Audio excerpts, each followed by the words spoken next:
it's gonna be a blowout. Raps are gonna win. Raps are gonna win. It's history. This is historic. Even you speaking to us right now is historic. Where we're standing right now is historic. The time, the day, the moment. The NBA Finals. Oh, I've been dreaming I have to do this in order to realize that this is a reality. NBA Finals, Game 1 in Toronto. Need to be a part of this. I want to remember this for the rest of my life. Sweep. Raps in 4. In case you can't tell, fans, young and old, are excited. It's a moment people have been waiting for in our town for 24 years. The Raptors take on the Warriors for Game 1 of the NBA Finals tonight. The first time the Raps have ever been in the finals. Whether you're at the game tonight in Jurassic Park or cheering on from somewhere else, this city is buzzing, getting ready for the big game. Chris Glover joins us live now from Jurassic Park. And Chris, people have been lining up there since early this morning. Absolutely, they have. And when you look at this line, it almost looks like people must have been here for a week. It is that long. It snakes around this building. Come on, guys, we're live on TV. Give a bit of a cheer here. And boy, oh boy, are they amped up right now. It snakes all the way down Lakeshore right here, this line to get into Jurassic Park.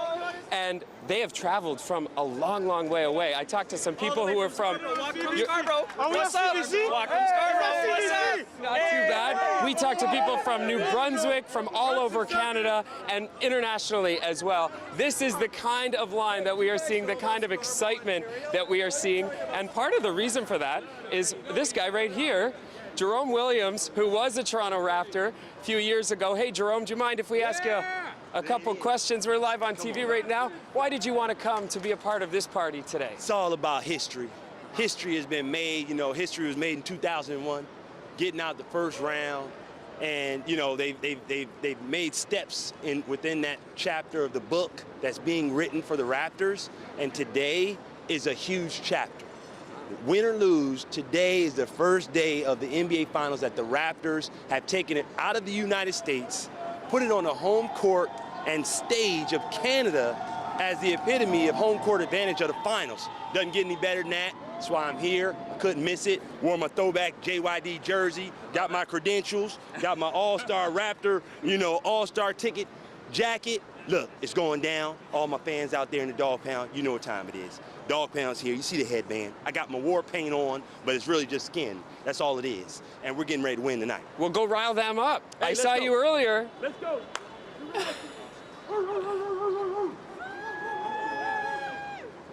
So, Dwight, this is the kind of excitement and this is the kind of energy that we are seeing. And as long as these folks have been waiting in line today, they've really been waiting for 24 years for this moment.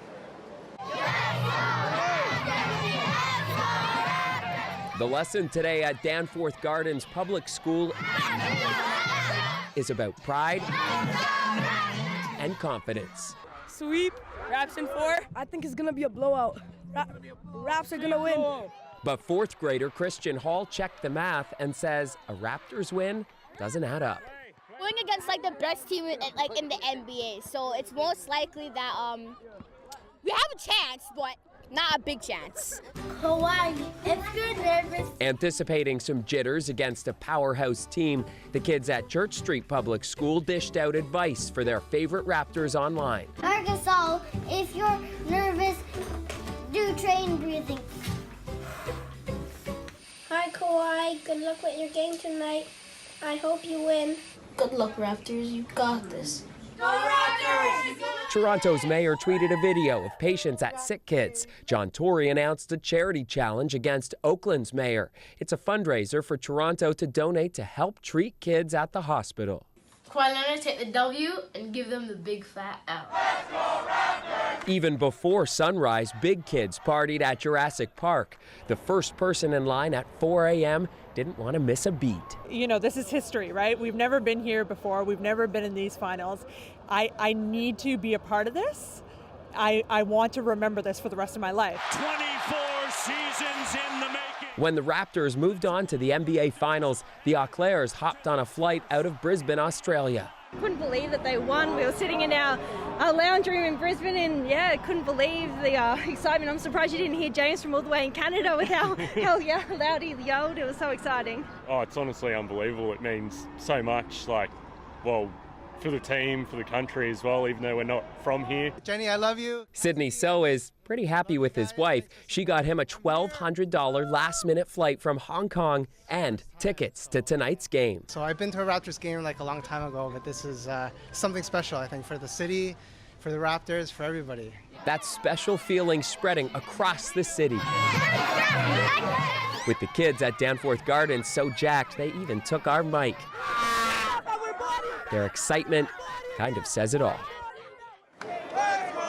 And so, Dwight, the line here is already moving. They weren't supposed to get into Jurassic Park for another hour, but because so many people are here right now, they decided to open the gates up early. You see a lot of them holding up their arms as well. That is a very coveted wristband. That green wristband means that they are allowed to go into Jurassic Park. It means they got here early enough to do it. And boy, are they excited. Yes, they are, Chris. This is all so much fun for our city, but it's also big money. How much are we spending? I see a lot of jerseys out there, too. Yeah, the money aspect to all of this cannot be understated. It is pumping millions of dollars into Toronto's economy. Get this, Moneris, they crunched some numbers the other night after the Eastern Conference Finals, and they said that there was a 76% spending increase just at 11 o'clock, right as the game was finishing up. So yes, it's big fun, but definitely it's big money as well. Oh, we are enjoying it. Thank you for that, Chris. Jurassic Park is expected to be the biggest Raptors viewing party tonight, but smaller ones will be held right across the country. Take a look here in the GTA. Brampton, Mississauga, Vaughan, Markham, Newmarket, Halton Hills, Pickering, Burlington, and Bolton will have their own version of Jurassic Park. Further out in Ontario, there are also parties in Kingston, Windsor, Midland, even the small town of Almond, Ontario. Now, that's the hometown of James Naismith, the Canadian inventor of basketball. And there's even a viewing party in Halifax, Nova Scotia. That's where our Raptors held their first ever exhibition game back in 1995. All right, let's take you to the 9:05. Now you're looking live at Mississauga's Celebration Square, now dubbed Jurassic Park West. Thousands are expected to fill the area tonight. We'll take you back to Mississauga for more a little later in the show. All right, let's head out to Colette Kennedy, who's live near the real Jurassic Park. She's up the street on Bremner. Colette will be at the game tonight, and she is getting us ready with her Raptors Game 1 forecast. Colette. Yeah, that's right. Oh my gosh. You know, Dwight, you can feel the energy like Chris was saying. It's palpable here. And it's funny too, because I think a lot of us are feeling those butterflies in our stomach as though we're taking the court. It's like we don't have to play the game tonight, but you're just feeling that. So excited about what's going on. Now, in terms of what's going to be happening tonight, for the weather conditions into Jurassic Park, I think we're going to be pretty lucky. There are a few showers to the west of us, but maybe the odd stray one passing in. I don't think we're going to see much from this. So just having a look at the forecast coming up at 7 o'clock. Yes, we've had a little bit of extra cloud cover. No chance of seeing some showers other than further west at the moment, but our temperature is still holding there in the low 20s. So we've got seasonal readings. That's nice to see.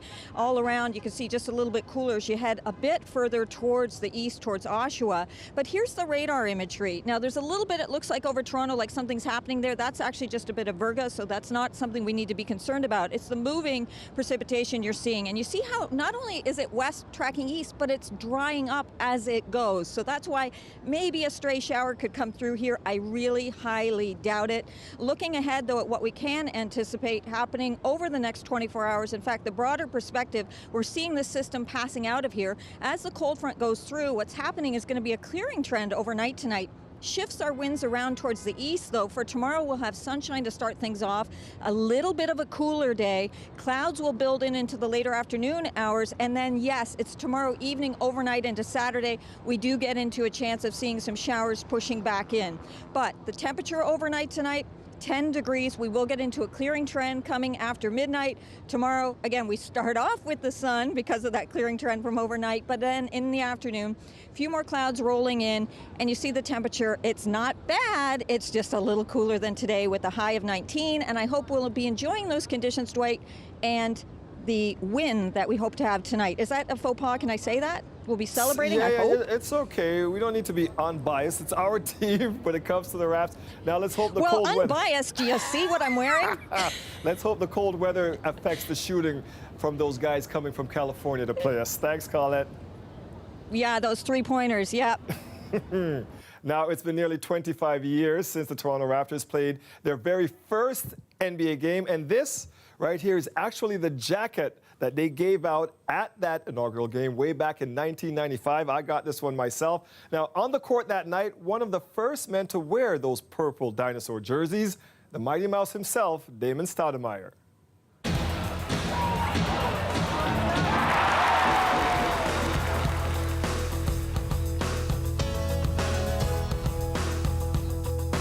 When people told me that I couldn't make it because of my height, that just gave me more incentive to want to work harder and prove them wrong.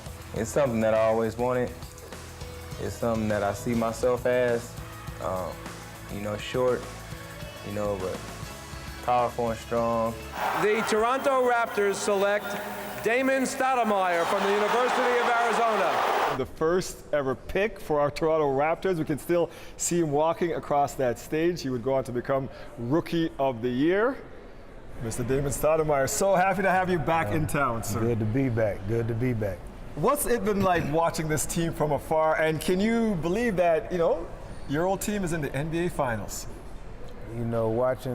Watching the team from afar, especially during the playoffs, I'm not going to say I watch a lot of regular season with my job demands, but you're a coach yourself now. Right. But I, in watching the playoffs, you seen this team getting better. You did, from the Orlando series to the Philly series, and then finally with that Milwaukee. You seen them getting better. You seen guys being comfortable in their roles. You seen Kawhi get better. You seen Kyle get better. You seen Fred VanVleet really have a good series last series. You seen this thing going in the right direction, and they've hit their stride, man. They're playing their best basketball probably of the year right now. Does it surprise you that, a quarter of a century on, you're still so fondly remembered and loved in this town for that rookie season and the rest of your season? But the Rookie of the Year, your first Rookie of the Year. Yeah. You set 3-point records when you were here. Does it surprise you that there's still that love for you here?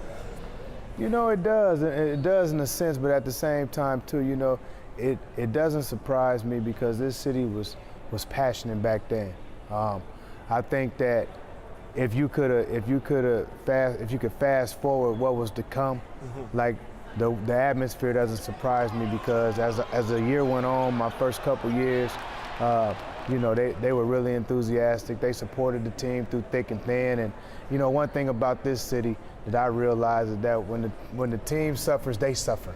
Yes. And they wear winning with a badge of honor, just like they lose, and they're sad, and they carry that with them also. So that's the one thing. This city has a lot of pride for their sports teams. Do you think you might come back to visit more often? Might we see more of Damon Stoudemire around the city? Oh yeah, you're definitely gonna see more of me around the city. And then, ironically enough, next year you had a 25th anniversary of the Raptors franchise coming up, and there's going to be a big thing. Oh, you'll be back for that. Yeah, big things going on with that, and everybody's excited about it. And ironically enough, on the heels of that, this is more important actually at the moment. But they go to the finals, so no better segue into that though. So I'm excited to be back.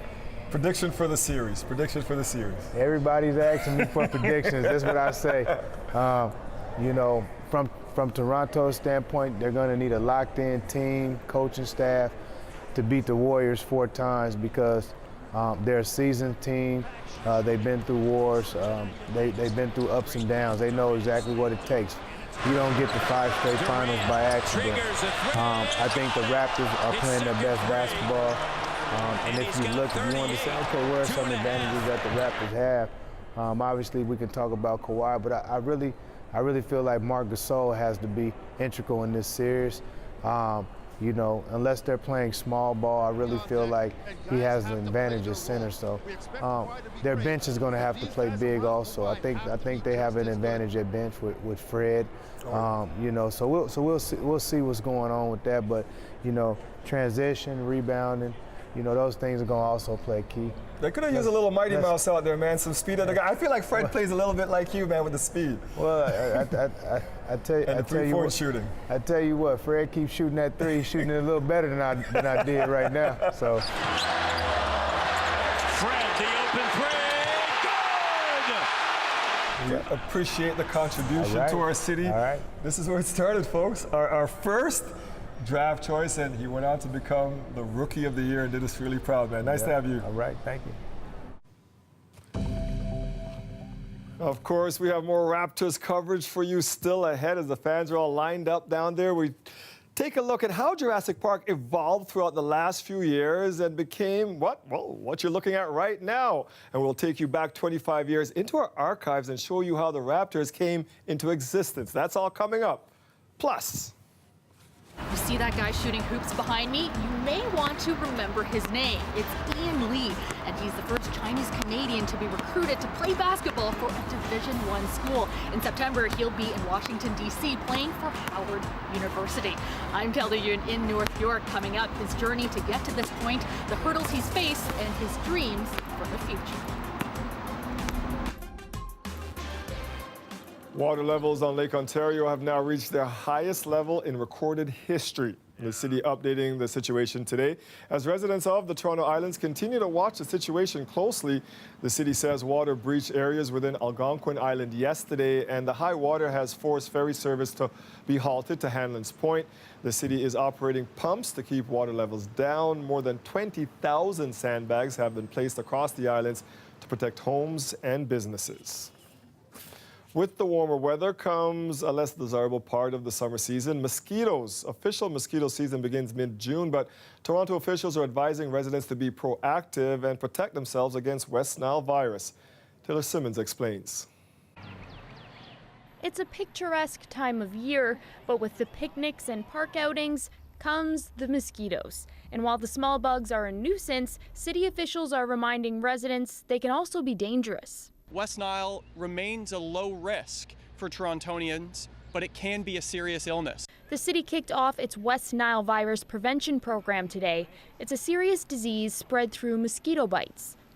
The virus first came to Toronto in 2001, with the city now seeing about 30 to 40 human cases each year. Twice, they've seen more than 100. Very dependent on the temperature in particular, and to a lesser extent the amount of rain that we get. So it's very difficult to predict from year to year. Most people don't show symptoms and do recover from the disease, but Toronto Public Health says West Nile virus did cause 6 deaths in the city last year. All of those people were over 65. That's why we try to emphasize prevention, especially for people who are older, who are over 50. What I'm doing over here is taking the water sample. The city also does its part by monitoring still water and setting traps for the insects. One's probably a flavescent. They test each sample at a lab. Although West Nile is the main disease impacting people in Ontario, they'll also look for others like the 2 species of mosquito that carry Zika virus. We have never captured Aedes aegypti mosquito. Albopictus we've captured once in 2005 and none since then. When the city does find virus-carrying mosquitoes, they'll send out a warning and apply larvicide to ponds and water basins. The city also recommends taking extra precautions during dusk and dawn peak biting periods by wearing long, light-colored clothing and, of course, bug spray. Taylor Simmons, CBC News, Toronto. For President Trump, for me, for our administration, we'll always stand for the right to life. Some tense moments with Mike Pence. The U.S. Vice President was in Ottawa today for talks with Prime Minister Justin Trudeau. How it all went down after the break. The weather update is brought to you by Train Extreme Conditions Testing. It's hard to stop a train, really hard. Train, the most reliable heating and cooling brand.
The U.S. Vice President is in Ottawa today. Mike Pence spoke with the Prime Minister about ratifying the new North American Free Trade Deal.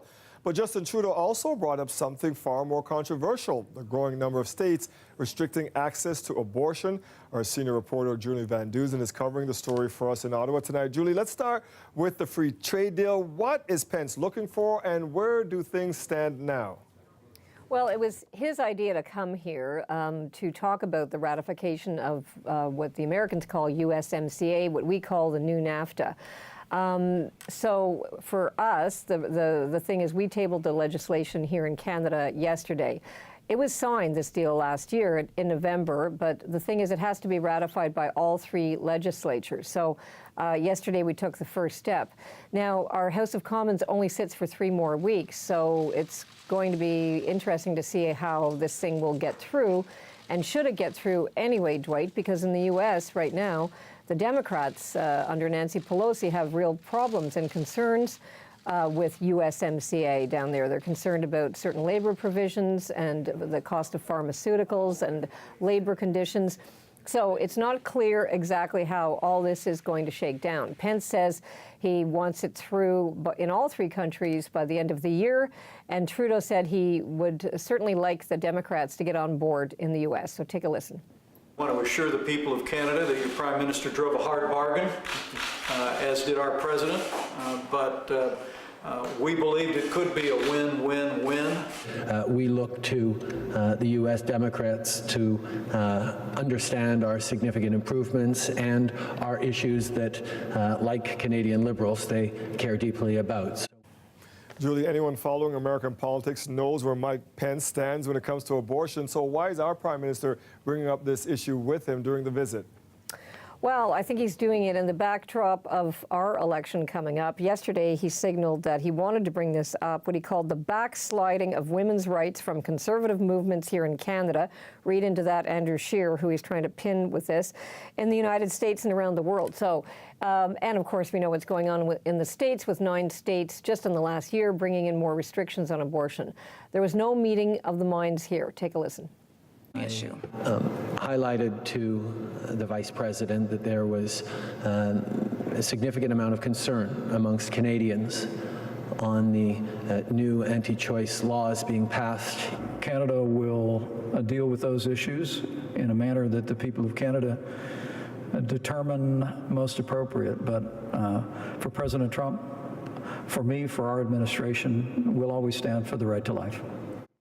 So they talked about other issues, the crisis in Venezuela, and of course China and the detention, or someone could say hostage taking, of Michael Spavor and Michael Kovrig. Pence urged China to set them free. Senior reporter Julie Van Duzen in our Parliamentary Bureau in Ottawa. Thank you, Julie. You're welcome. And President Donald Trump continues to say there's no reason for the Democrats to push for his impeachment. Trump defended himself to reporters a day after Special Prosecutor Robert Mueller made a public statement about his investigation into Russian interference in the 2016 election. Lizzie Duncombe has more now from Washington. Before Donald Trump left the White House this morning, he stopped and spoke to reporters. He attacked Special Counsel Robert Mueller's credibility. He insulted his team, and the president once again declared that he is innocent. I think Mueller is a true never-Trumper. He's somebody that dislikes Donald Trump. He's somebody that didn't get a job that he requested, that he wanted very badly, and then he was appointed. And despite that, and despite $40 million, 18 Trump haters, including people that work for Hillary Clinton and some of the worst human beings on earth, they got nothing. It's pretty amazing. What Robert Mueller did yesterday is say out loud in his own voice that if his team had found that the president had not committed a crime, they would have said so. That's a contrary presentation to what we've been hearing from Donald Trump and from his Attorney General Bill Barr. And the effect has been that there is increasing pressure on Democratic leadership to move toward an impeachment hearing. Donald Trump reacted to that today. To me, it's a dirty word, the word impeach. It's a dirty, filthy, disgusting word, and it had nothing to do with me. So I don't think so, because there was no crime. You know, it's high crimes and, not with or. It's high crimes and misdemeanors. There was no high crime and there was no misdemeanor. So how do you impeach based on that? The decision about whether or not to move towards impeachment falls to Nancy Pelosi. She's been reluctant to go there without bipartisan support. She says it could be divisive for the country, and it could also be politically problematic for the Democrats. Even with Mueller's words yesterday, it is not clear that that calculation has changed. Lindsay Duncombe, CBC News, Washington. It's not just Raptors fans in downtown's Jurassic Park who are going to be having all the fun. Fans elsewhere in the GTA are also joining the party. I'm Cal Yoon inside Mississauga Celebration Square, also known as Jurassic Park West, for the finals. Coming up, I'll have more from here, as well as a historic first for basketball in Canada.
Jurassic Park isn't the only spot fans will be cramming into to cheer on the Raptors. There are viewing parties happening across the GTA, including in Mississauga Celebration Square. That's where we find Kelda Lewin with the story of a historic first in Canadian basketball. But before we get to that, Kelda, I see the scene a little quiet there right now, but I know it's going to get amped up later.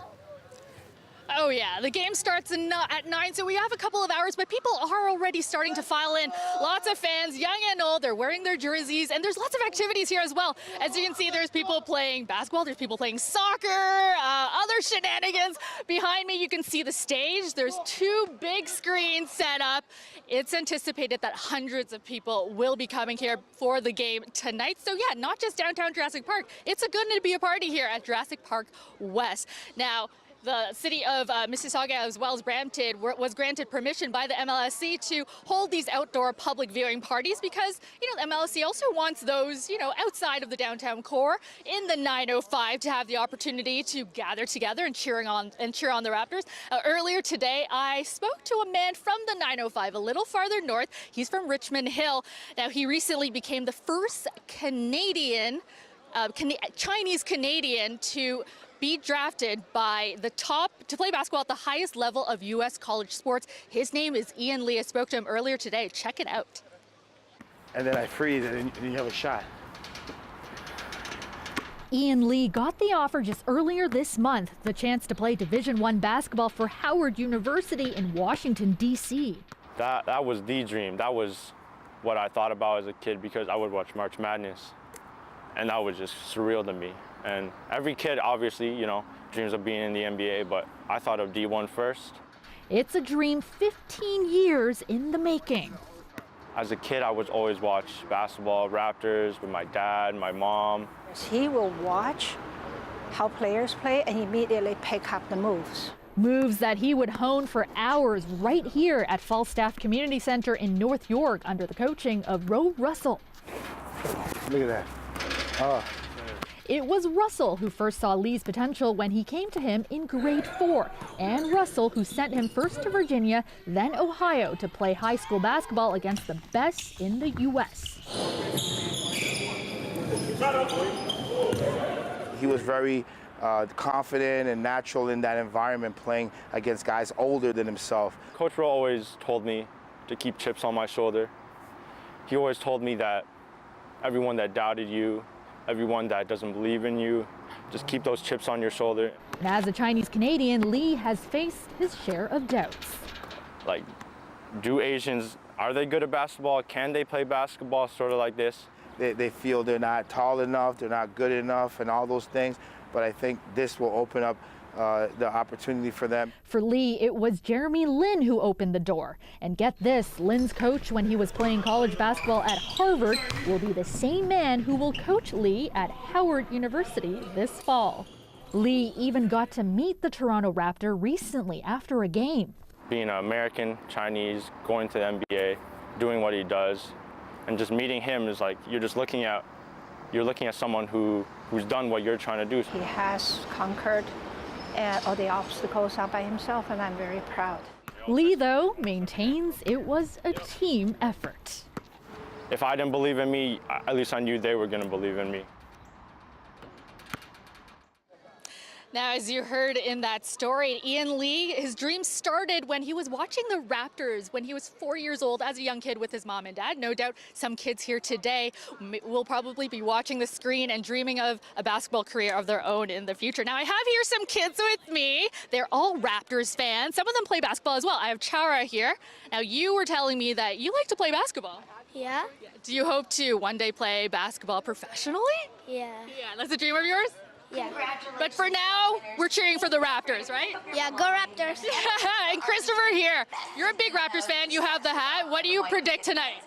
Well, I hope they win, and I think it's going to be 100 to 96. Okay, we'll remember that prediction. And Rhea here, you're a Raptors fan. What's your prediction tonight? I wish that Raptors win today, and I think they will. Okay, me too. All right, let's have a go Raptors go. Ready, guys? 1, 2, 3. Go Raptors go! I'll send it back to you, Dwight. Thank you, Kelda. That was very cute. Great story. And say hi to that acrobat flipping behind you through your hit. Thanks, Kelda. From one viewing party to the viewing party, you're looking at the lineup to get into the second section of Jurassic Park. The whole area will be jam-packed tonight with thousands of fans from Scotiabank Arena all the way over to Bremner. That's like heading over to the Rogers Center. Game 1 of the NBA Finals. Whew, countdown is continuing. Now, Jurassic Park will be the go-to spot for die-hard fans throughout the series. Mike Wise has a look at how it's become such an important part of the fan experience in just a few years. Jurassic Park was born amid controversy. The NBA fining Masai Ujiri for cursing the Brooklyn Nets in front of one of the first of many crowds to fill Jurassic Park for Raptors playoff games. That fine didn't stop him. He'd swear again the next year, talking about the Wizards. The language may have toned down, but the experience has amped up over the years. The Raptors advancing to the Eastern Conference Finals in 2016, taking 2 games from the Cavaliers before being eliminated. A feeling Toronto fans would get all too used to, playoff run after playoff run against LeBron James. We're going to coming back next year again. This year, things were different. Fans on edge as they watched Kawhi Leonard's buzzer beater bounce and then go in. Another trip to the Eastern Finals, another chance for fans to unite. Another chance to build more collective memories together. Look at this. We created this. This didn't exist before we were here. Look around at the square. I promise you right now, we did this. Another chance to pursue playoff dreams with the Raptors' first trip to the NBA Finals. Mike Wise, CBC News, Toronto. All right, call it no swearing in the forecast like Masai did there in the park. That was pretty fun. Come on now. Yeah, no. Yeah, oh my God, what an environment down here. We've got the music going too. I think it's kind of toned down a little bit now, but you will love it, Dwight. And just a great atmosphere. So many people starting to filter in, so I can feel that energy. The energy and the atmosphere, okay, that's a little bit of a different story. We had some light showers that have been kind of off to the west of us. They've been trying to make their way into the area, put a damper on things, but you know what? That's just not going to be happening. Instead, we're going to be seeing, well, it looks like the temperatures may be coming down a little bit, but in general, we are talking about seeing our temperatures in the low 20s around the region, and we are looking at those temperatures in the overnight hours coming down to around 11 degrees or so. But let's just show you what's happening on the satellite and radar imagery. We do have, okay, see those little sprinkles off to the west of us? Well, not too bad, because most of them, as they start to track eastward, are beginning to dry out as they come towards the GTA. So that's why, okay, maybe there'd be a rogue shower or something like that. Not really a problem. Overnight tonight, though, we get into a clearing trend behind a cold front. With that, we are going to see sunshine to start the day off tomorrow, but then clouds are going to build in into the afternoon hours. And yeah, it's not till Friday night into Saturday that we get some more showers coming in. And okay, it is going to be the weekend, and sure enough, we're going to be seeing that chance of showers early, and then probably we'll have kind of a dry slot through the day, and then into the afternoon, evening, we get some showers coming back, and maybe even a little bit of isolated thunderstorm activity on Saturday. As we go into Sunday, we're also looking at seeing that chance of precipitation through the area as well. Overnight tonight, as I was saying, we're talking about our temperatures being in that range around 10 degrees, and we'll get into a clearing trend as we come after midnight. So the clouds already have been breaking up. It's pretty beautiful down here. And then as we go through the day on Friday, again, the clouds come in into the afternoon hours, so we'll see a little more then, the high of about 19 degrees. Saturday, we do get into those showers that I mentioned overnight Friday into Saturday. The humidity coming up just a little bit on Saturday as well, the high about 21 degrees, which is seasonal for this time of year. And then a little bit cooler, the air mass that comes in for Sunday, with still that chance of seeing some showery activity. So 18 degrees we have there. Into Monday, we dry out, things get a little quieter, and the temperatures running just a little bit on the cool side. So Monday's high 17 with mostly sunny skies, and then more of a mix of sun and cloud, and slim chance of seeing some showers for Tuesday, the high around 18 degrees. So things are heating up down here. The skies are clearing, Dwight. It is magical. Yeah, it's almost as if we're playing. Like, I feel like everybody's so nervous for this team tonight. It's almost like we're going to be taking the court. But, oh, it's so much fun. Thank you, Colette. I know, right? Right? Yes. The butterflies, man. Okay, deep breaths. Okay, deep breaths. Thanks, Colette.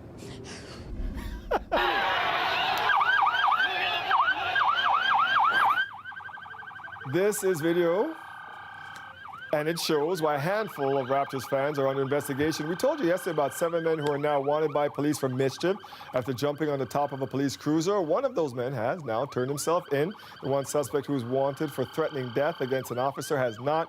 You can see the suspect pointing at an officer as he tries to get back into his vehicle. Anyone with information is asked to get in touch with officers. A pair of tickets Raptors owners MLSC auctioned off for tonight's game has gone over $20,000. The money is going to the support of the 4-year-old boy who was struck in a hit-and-run collision over the weekend. And meanwhile, the woman alleged to have been the passenger on the motorcycle that hit the boy was in court. 32-year-old Brianne McClellan surrendered to police this morning. She's been charged with leaving the scene of an accident that caused bodily harm. McClellan is out on bail tonight. Earlier this week, the motorcycle's alleged driver was in court and was also granted bail. Sunday's collision left 4-year-old Radiwal Chowdhury in life-threatening condition. His father works for Maple Leaf Sports and Entertainment. The use of facial recognition technology by Toronto Police, the focus of a debate this afternoon at police headquarters. It is important to be clear. The Toronto Police Service uses facial recognition in a very limited context, with several operational legal parameters in place to ensure the integrity of the administration of justice. Facial recognition technology, even being used as it is today, is carding by algorithm, and by a notoriously unreliable algorithm at that. The Police Services Board is facing criticism over media reports this week that police have been using facial recognition technology for more than a year. The technology uses surveillance cameras to capture images, which are then compared to police mugshot databases. But civil liberties groups say the technology raises questions about privacy, and studies have shown that facial recognition systems have a high rate of false positives.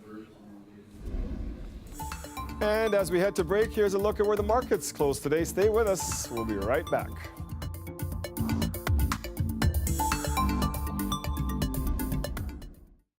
This market update is brought to you by SSQ Insurance, reminding you that stronger communities make every person stronger.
The fans have arrived. Look at that in Jurassic Park.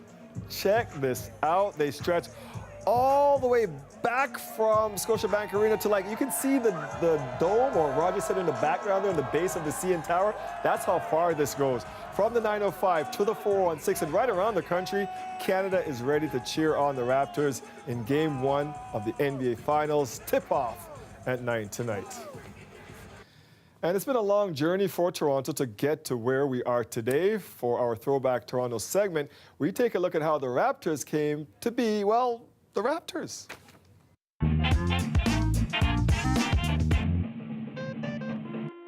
And here it is, the newest, freshest, and hungriest look in the NBA. Ladies and gentlemen, the Raptors are born. It's been 25 years since the Raptors first roared into the basketball world. Other possible team names on the short list: Beavers, Bobcats, Dragons, Grizzlies, Hogs, Scorpions, T-Rex, Tarantulas, and Terriers. Yeah, Raptors sound just right. After the name and logo came the search for a home. Some options on the table: a new stadium near Eaton Centre or by the train tracks near Rogers Centre. But eventually the Sky Dome was chosen as home court. Now it was time to court season ticket holders. Our top ticket will be $85. Never mind the man's getup. Yes, $85 for the best seats. It's pretty expensive.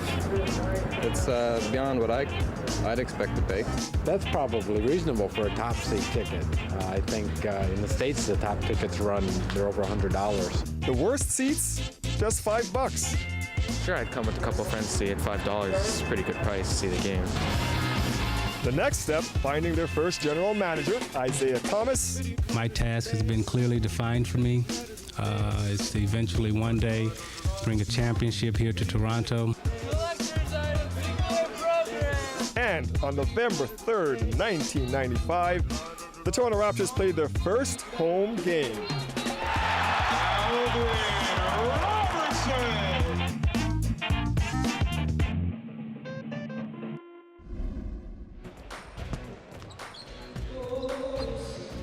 I'm Greg Ross inside Scotiabank Arena, where the Raptors are getting set to host the first ever NBA Finals game outside of the U.S. We'll get you set for Game 1 after this.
For fans who have been with the Raptors from the beginning, it's been a long, sometimes hard 24 years.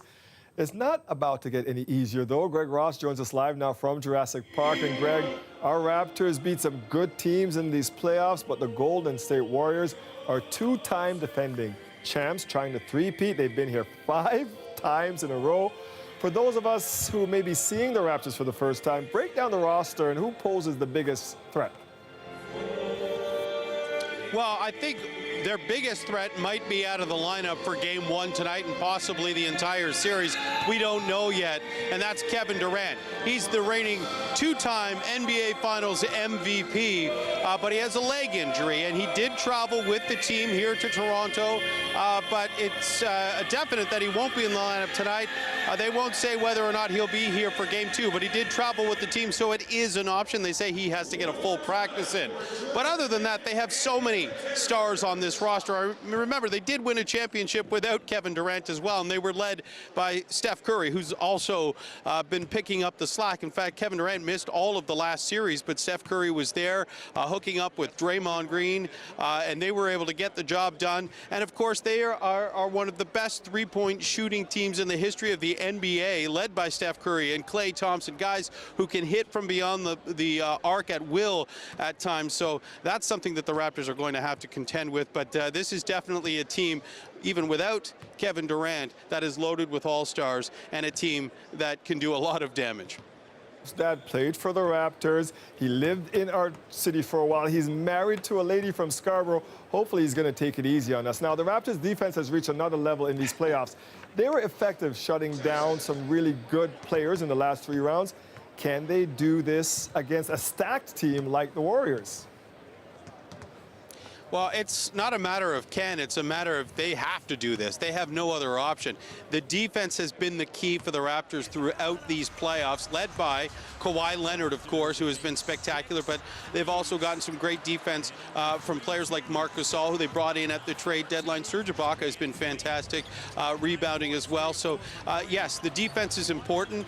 They played an incredible system. They managed to shut down Giannis of the Milwaukee Bucks in that third-round series in the Eastern Conference Final, and that was the key to that victory for the Raptors. It wasn't their offense, even though they've got some great offensive performances out of Kawhi Leonard. It really was the defense that was the key, and if you're going to beat a team like the Golden State Warriors, your defense has to be good. Kawhi has looked unstoppable. How do you think the Warriors then will try to attack him and shut him down?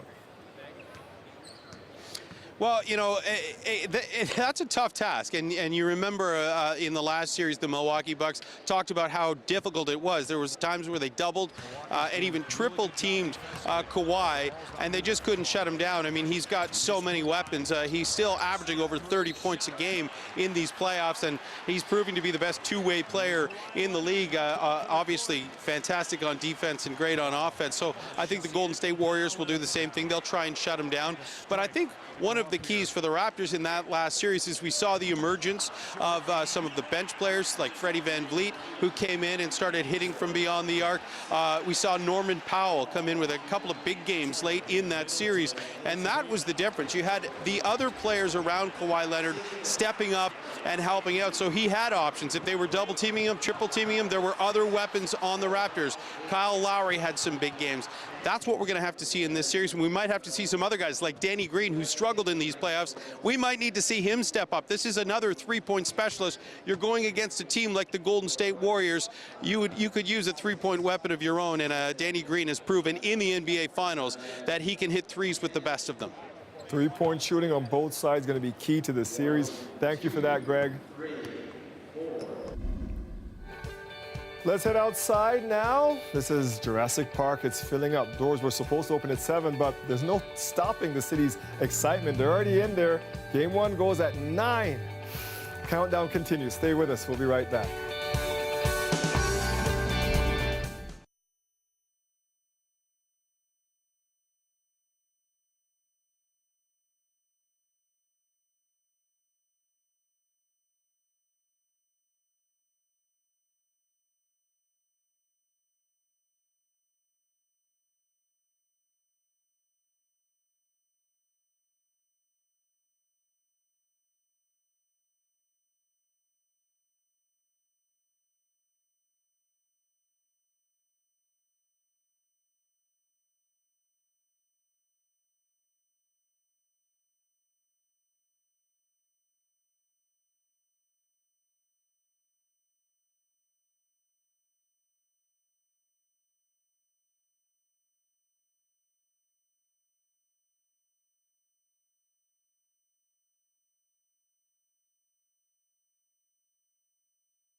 I'm still going to stick with 6. I think we're not afraid of the deer. I think our Raptors are going to come back to the north with some venison burgers. That's what I'm saying. I think we can do it. I'm going to go with you in 6 because I don't want to go to a Game 7 yes, again. Ma'am. Okay, that was before Game 1 of the Raptors series with the Bucks. Colette, we're looking pretty smart now because we did call it. They did end up beating the Bucks in 6. Right. Yes. So for my prediction, this is a little tougher team, maybe a lot tougher team. I'm going to go Raps in 7. What do you think?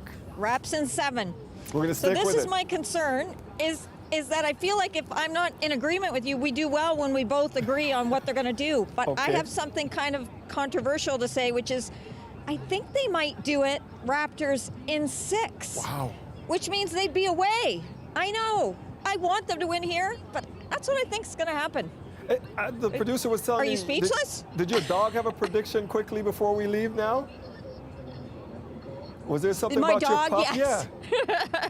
What was the My dog's dog prediction? says Raptors in 7. Oh, I've got to show you. There it is. You know I'm a huge fan, but no one is more a fan than my dog Tia. So she'll be home. Here she is in her We the North, and now she's also got her little Raptors bandana. She'll be home tonight watching the game, I'm afraid by herself, because I'll be inside there. Cheering hard. Thank you, Colin. I hope you're right and that they do win it in 6. I don't know if my heart could take 7. Me and the dog are sticking with 6. So there it is, folks. That is Jurassic Park Raptors. Game 1, NBA Finals tonight. Thank you for joining us. Have a great night, everybody. Go Raps, go.